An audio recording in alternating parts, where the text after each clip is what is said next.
Pierre Desnos, poète de la flûte, beaucoup plus que de la lyre, alors. Oui, oui. Non, mais c'est très curieux. Non, on ne peut pas dire, je ne méprise rien dans le domaine musical, certainement pas. Après tout, euh, le sitar est un instrument à cordes euh, dans la musique de l'Inde. Mais c'est vrai. Quelquefois, je me dis, allez, on me proposerait une réincarnation, quelle est celle que je choisirais? Eh bien, à vrai dire, il y en a deux possibles. Il y en a deux possibles, ou bien musicien, et évidemment, alors je choisirais peut-être le jazz, parce que c'est par le jazz que j'ai découvert la musique, mais je choisirais à ce moment-là le saxophone, évidemment. Le saxophone, euh, saxophone ténor, par exemple, parce que c'est un instrument qui offre vraiment de possibilités de très grands écarts dans les intonations. Bon, pour la musique, ce serait cela. Et alors, peintre, oui, peintre, je deviendrai peintre, mais disons calligraphe. Calligraphe, et alors là, on revient au Japon ou à la Chine. Euh, c'est quel dommage que maintenant nous écrivions nos poèmes avec une graphie si étriquée, si abstraite. Alors, plus forte raison si on utilise l'ordinateur. C'est encore un plaisir d'écrire à la main, bien que nos alphabets soient très abstraits, mais quelle intensité ce doit être de, d'écrire un poème avec un pinceau plongé dans l'encre sur une belle feuille de papier de riz, par exemple. Tu voulais nous faire écouter la voix de quelques poètes d'Orient, je crois. Oui, alors je n'ai choisi qu'un seul poème de la Chine ancienne, un poète évidemment de l'époque des Tang, qui fut une époque dramatique et terrible sur le plan politique, mais qui fut sur le plan de la poésie l'une des périodes les plus fécondes et les plus heureuses. Mais quelle variété de poètes, hommes ou femmes d'ailleurs. Euh, L'un des plus célèbres, c'est Lippo. Et alors, j'ai été frappé en relisant il n'y a pas longtemps des traductions des poètes Tang, c'est que ces hommes ou ces femmes, dans leurs poèmes, disent le plus souvent adieu. Ce sont des poètes qui disent adieu à des amis qui s'éloignent. Ce sont des poètes qui sont toujours en exil, séparés. Séparés en effet de leur lieu d'enfance, ou bien ils sont obligés de franchir des distances considérables, et où leurs amis doivent s'éloigner et sans doute ne les reverront-ils jamais. Et ça, l'adieu de, de l'hippo. Vieil ami, quittant l'ouest au pavillon de la grue jaune, nuée des fleurs, troisième mois, tu descends vers Yongcho, voile solitaire, lointaine silhouette, dans l'azur disparaît, on ne voit que le long fleuve couler au bord du ciel. C'est tout. C'est tout. Et il n'y a pas un mot de trop. Quels sont les sentiments de l'hippo? Il ne va pas le dire. Tout est suggéré de nuance en nuance par des notations, qui semblent juxtaposées, qui évoquent l'éloignement inéluctable, voire la disparition à l'horizon de cet ami qui s'en va. Un grand sens de l'observation, quelques touches, Voilà, et l'infini est donné. voilà. Alors, je ne sais pas ce que vaut cette traduction choisie parmi beaucoup d'autres, hein.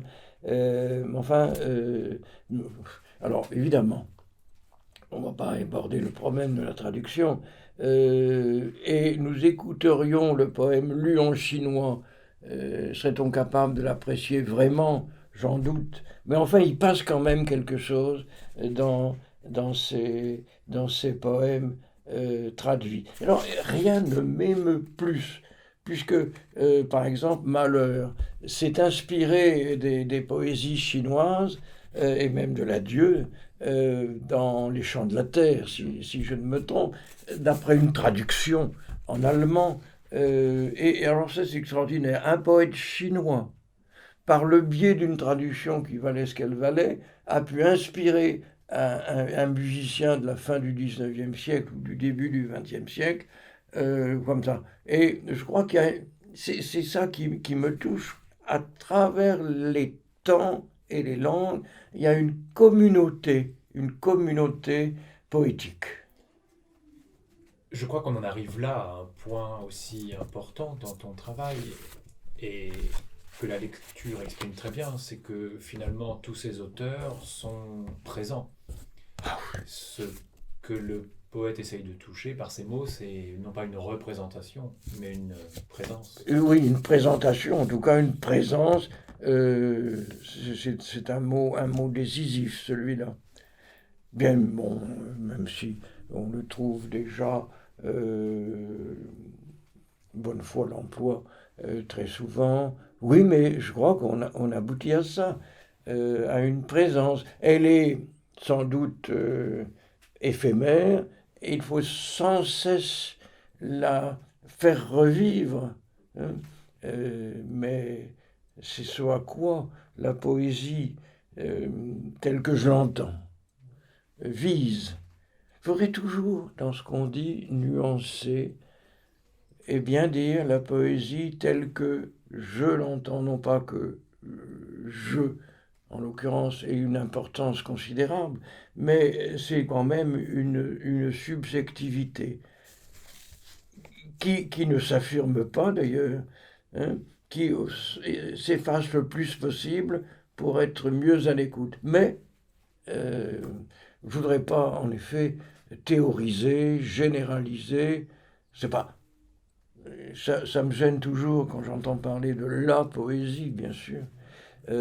C'est une façon d'écouter et d'aimer la poésie. Alors, je veux bien comprendre qu'elle ne soit pas unique et d'autres pensent tout à fait différemment. Pierre, tu tenais aussi à nous lire quelques haïkus. Oui, parce que je trouve que ce genre poétique, eh bien, c'est une des merveilles du monde.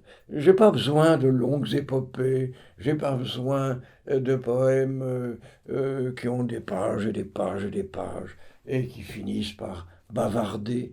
Non, on peut tout dire en 17 syllabes. Et euh, vraiment, je ne me lasse pas, mais depuis un temps maintenant très long, de lire ou de relire des anthologies de la poésie japonaise avec des poèmes de Basho, d'Issa, de Buzon, et il y en a toujours. Il y a des auteurs de haïkus contemporains qui sont très riches. Euh, Par exemple, je vais en choisir euh, tout à fait au hasard. Au milieu de la plaine chante l'alouette, libre de toute chose. Bachot. Splendide la voie lactée à travers les fentes du mur. Issa. Sur les pierres, sur la poussière, pluie d'automne. Kiyoshi. Ils sont sans parole, l'hôte, l'invité et le chrysanthème blanc, Ryota. 3 dédicaces extraites d'ici, qui vient de paraître aux éditions Arfuyennes. Cailloux que l'on dépose en cours de route, même au pays natal, ou sur les tombes, au lieu de fleurs ou sur l'appui d'une fenêtre par mauvais temps, comme avec le soleil, ou sur un livre inconnu de poèmes, quand on suspend notre lecture à une heure tardive. Quel est le sens du rite inauguré par les enfants à tous les siècles? Nous les ramassions, ces cailloux, nous les lavions dans l'eau noire des flaques, et nous les polissions pour qu'ils reluisent. Les nuages passaient d'un monde à l'autre. Heureusement, les vents étaient variables. Constamment, ils le sont. Un arbre sec n'avouera pas s'il souffre. Il est trop pudique. Il ne sait conclure. Qu'il reverdisse, que la sève revienne, nous le ferons. Tous les temps sont de fougue en ceux qui n'ont flétri l'écorce d'aucune date, d'aucune signature. Étreindre, n'aimer que pour aimer, nous obéissons au poème. En avons-nous terminé un? Il ne parle que de naître, il relie ciel et terre, il s'affirme en s'ouvrant comme des arbres. Et quand le tronc disparaît de la vue, norouant, suroint, que la marée soit haute ou basse, les vers relayant le silence, ou à l'inverse, une palpitation se dissémine. Papier mal découpé, dont la matière hésite entre le sable, la neige, avec en désordre des incrustations de fils pourpres ou dorés. Adoptons-le, puisque nous laissons des empreintes. Faisons qu'elles soient peu nombreuses, également légères. Ce que devrait être un poème, nous le touchons, quitte à nous écorcher en la profondeur de ses feuilles, comme à l'horizon de la paume, de l'oreille. Il ne définit aucun lieu, s'il se tourmente. C'est d'inventer la forme qu'il nous faudra réinventer en la communiquant. La première personne du pluriel y sera rendue possible.